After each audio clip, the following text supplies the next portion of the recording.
People always talk about whether esports should be a sport and whether it should be recognised. The one thing I'd say is when you think about the sheer participation, in New Zealand the data this year is that we have 1.2 million esports participants. And if you look at rugby at around 115,000, we're already at 10 times the participants that are engaged in this type of content.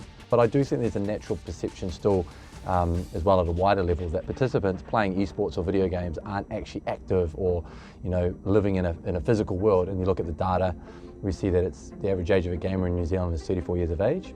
We also see that it's 48% female and 52% male. So all of a sudden we start to see a stereotype that actually isn't a reality. We see that the kids and the youth are still participating in sports, it's just that they like to consume a certain type of content, and that content is video games.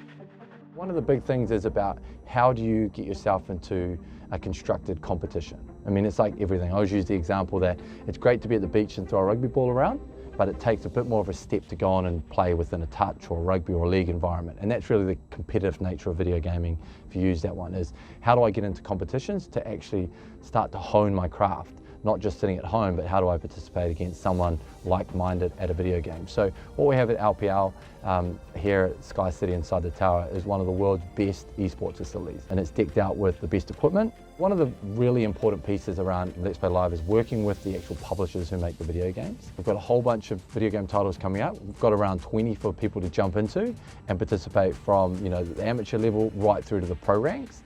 And that's an important piece because what it actually allows us to do is give the true pathway into the World Championships. So now it's not just about playing for the best in New Zealand or the best in ANZ, it's actually now about, if you participate with LPL, the chance to participate against the best in the world.